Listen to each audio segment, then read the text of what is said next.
আজ মঙ্গলবার ২৬শে চৈত্র ২০২৪ সালে ৯ই এপ্রিল মেষ রাশি মেষ লগ্ন এরিস সাইনের জাতক জাতিকাদের আজকের দিনটি কিন্তু এক প্রকার বেশ কাটতে চলেছে।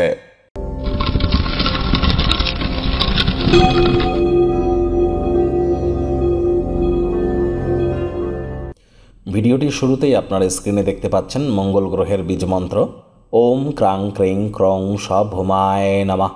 এটি দিনের বেলা ১০৮ বার জপ করতে ভুলবেন না। লাল রঙের বস্ত্র পরিধান করুন, হনুমানজির নাম জপ ধ্যান আরাধনা করুন। তার মানে এই নয় যে নিজে থেকে হনুমান চালিসা জপ করতে যাবেন। কোনো শিক্ষাগুরু বা দীক্ষাগুরুর কাছ থেকে পারমিশন বা সঠিক পথ না জেনে নিজে থেকে করাটা উচিত নয়। হনুমানজির বীজ মন্ত্র, হনুমানজির একাক্ষরী মন্ত্র, প্রণাম মন্ত্র এগুলি আপনারা জপ করতেই পারেন। হনুমান মন্দিরে গিয়ে নাম গোত্র ধরেও পুজো দিতে পারেন। অত্যন্ত উপকৃত হবেন, মঙ্গলের মজবুতি বৃদ্ধি পাবে। বিশেষ করে high blood pressure, low blood প্রেশারের রোগী যারা আছেন, যাদের বডিতে হিমোগ্লোবিন কম এবং আপনারা শারীরিক দুর্বলতা অনুভব করেন, তাদের জন্য অত্যন্ত গুরুত্বপূর্ণ মঙ্গলের এই মজবুতি। ভাগ্য মিটার আজ আপনাদের বলছে 6 আউট অফ 10, ভাগ্য আপনাদের অনুকূলেই থাকবে। তবে স্বাস্থ্য, প্রেম, দাম্পত্য, কর্মজীবন সম্পর্কে আপনাদেরকে একটু সাবধানতা অবলম্বন করেই চলতে হবে। শুভ সংখ্যা থাকছে 1, শুভ রং থাকবে কমলা। আজ কায়িক পরিশ্রমের কারণে শরীরে ক্লান্তি আপনারা অনুভব করতেই পারেন। ওজন বুঝে ভোজন গ্রহণ করুন।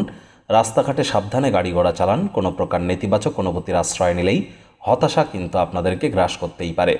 অর্থগত ব্যাপারে আয় ইনকাম আজ আপনাদের বাড়বে। আর্থিক লেনদেন বিনিয়োগের জন্য দিনটি আপনাদের পক্ষেই থাকবে। নতুন উদ্যোগ পরিকল্পনার পাশাপাশি নতুন নির্মাণ কার্যের শুরুয়াত আজ করা যেতেই পারে। চাকরিজীবী যারা আছেন তাদের অফিসে কম কথা বলে কাজ বেশি করতে হবে। মনের থেকে মস্তিষ্ককে বেশি দাম দিতে হবে। কোনো প্রকার অফিস পলিটিক্স বা গসিপিংয়ের অংশ যেন হবেন না, বসের কিন্তু কুনজরে পড়ে যেতে পারেন। রাজনীতিবিদ যারা আছেন জনসংযোগ বৃদ্ধি করুন। কঠোর কায়িক পরিশ্রমের কোনো বিকল্পই কিন্তু নেই। শর্টকাট অবলম্বন করে আখেরে আপনারা খুব বেশি দূর কিন্তু এগিয়ে যেতে পারবেন না। শিক্ষার্থী বিদ্যার্থীদের পড়াশোনায় মনোযোগ আরও বৃদ্ধি করতে হবে। উচ্চশিক্ষার জন্য যারা বিদেশ যাত্রার কথা ভাবছিলেন, ভাগ্যদেবীও কিন্তু আজ আপনাদের পক্ষে নেই। আজ আপনাদের সন্তান সন্ততি থেকে থাকলে তাদের দিকে কঠোর সজাগ দৃষ্টি বজায় রাখুন। অসৎ সঙ্গে কিন্তু চলেই যেতে পারে।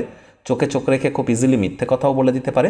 প্রেমিক প্রেমিকা, স্বামী স্ত্রী রূঢ় বাক্যের প্রয়োগ, অশ্লীল ব্যবহার যেন করবেন না।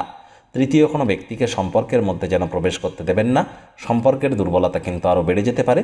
শত্রুপক্ষ বিরোধী পক্ষ আজ একটু হলেও শক্তিশালী কিন্তু থাকছে। পরিবার পরিজন, নিকটে স্থানীয় ব্যক্তিবর্গ, বন্ধু স্বজন সকলের সাথেই ভাব ভালোবাসা বাড়বে। পরিবারের প্রতি সকল প্রকার দায়িত্ব সঠিক সময়ের মধ্যে সুনিপুণভাবে আপনারা পালন করতে চলেছেন। আজ আপনার বেপরোয়া আচার ব্যবহার কোনো বন্ধুর ক্ষেত্রে সমস্যা কিন্তু তৈরি করতেই পারে। কাউকে অভাব অভিযোগ করবার কোনো সুযোগ যেন দেবেন না।